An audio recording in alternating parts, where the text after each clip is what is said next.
వరద ముంపు ప్రాంతాలను పర్యటించిన దేవినేని అవినాష్, మొండితోక జగన్మోహన్ రావు, తన్నీరు నాగేశ్వరరావు.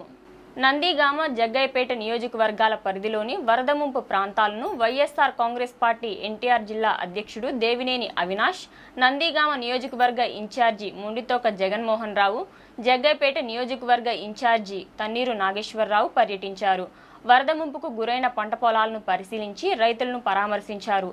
అనంతరం మీడియాతో మాట్లాడారు. ఇక్కడ ముఖ్యంగా జగ్గయ్యపేటలో చూసిన గ్రామాల్లో ఉన్న సమస్య అందరు రైతులు చెబుతుంది ఏంటంటే, ఇంతకుముందు వర్షాలకి గండ్లు పడ్డాయి, ఆ గండ్లు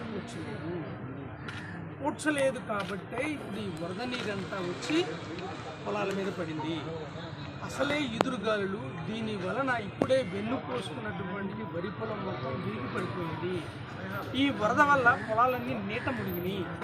ఇంకా విత్తనాలు పూర్తిగా అయినాయి, అవుతున్నవి, వెన్ను పోసినవి కూడా ఇప్పుడు నీటిలో మునిగిపోయి ఉన్నాయి. ఇది దేనికి పనికిరాదు. వెన్ను విరిగింది, ఇంక పనికిరాదు, చచ్చిపోతుంది. అలాగే నీట మునిగిని విత్తనాలు వస్తాయి, మొలకలు వస్తాయి, విత్తనాల నుంచి మొలకలు వస్తాయి, పనికిరాదు. దీనికి ప్రధాన కారణం ఏంటి? ఇప్పటికే పలుసార్లు తన్నీరు నాగేశ్వరరావు, ఆయనే కాకుండా నియోజకవర్గ నాయకులు, దాంతోపాటుగా ఈ జిల్లా అవినాష్ గారిని, మమ్మల్ని కూడా పలుమార్లు పిలిపించడం, ఈ గండ్లు పూడ్చని పరిస్థితులను చూపించడం, వీటి వల్ల జరుగుతున్నది తెలియజేయడం పలుమార్లు జరిగింది. అయినప్పటికీ కూడా నిమ్మకు నీరెత్తినట్టుండి ఈ గండ్లు పూడ్చలేదు, కూలిపోయిన బ్రిడ్జి కట్టలేదు, పొలాల్లోకి వెళ్ళిపోయినటువంటి రోడ్లు కూడా తీయలేదు. ఇప్పటికీ కూడా అవి సజీవంగా దర్శనం చేస్తున్నాయి. ఇప్పుడు మనం చూసాం.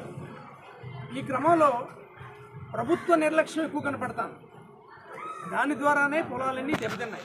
ఈవేళ కనుక మీరు చూస్తే ఇదే నియోజకవర్గంలో మిర్చి ఎలా దెబ్బతిందో మనం చూసాం. దీని మీద ఏం చేసామో చూసాం. ఏదన్నా ఒక రైతు, పంట పండించిన రైతు ఎవరన్నా ఈ రాష్ట్రంలో ఈ పంట వల్ల నేను బాగున్నానని ఎవరన్నా చెప్పలేదు? ఎవరినన్నా? అది పత్తి కావచ్చు, మిరప కావచ్చు, ఏదైనా సరే, పెసలు కావచ్చు, మినుము కావచ్చు. ఈ క్రమంలో కొద్దో గొప్ప ఆశ పెట్టుకున్నటువంటి వరి చాలామంది దేనికి చేస్తారు? ఇంటి గింజల కోసం చేస్తారు. ఈ వరి కూడా ఇప్పుడు దెబ్బతింది. తెలుగుదేశం పార్టీ కార్యకర్తల్లాగా రైతుల్ని బెదిరించే స్థాయి ఈరోజు అధికారులు పాత్ర తీసుకుంటారు. గతంలో ఏ రోజు కూడా యూరియా తక్కువైందని చెప్పని యూరియా కోసం లైన్లో నుంచిన సందర్భాలు ఏ రోజు రాలా. కానీ ఈరోజు కూటమి ప్రభుత్వంలో చెప్పులు పెట్టుకుని లైన్లో నుంచునే పరిస్థితి ఈరోజు రైతులు కల్పించింది కూటమి ప్రభుత్వం. చంద్రబాబు గారు ఎప్పుడు అంటారు, రైతాంగం ఎందుకు దండగా, వ్యవసాయం దండగా అని చెప్పని, దాన్ని ఈరోజు నిజం చేసే విధంగా చంద్రబాబు నాయుడు గారి పరిపాలన ముందుకెళ్తాను.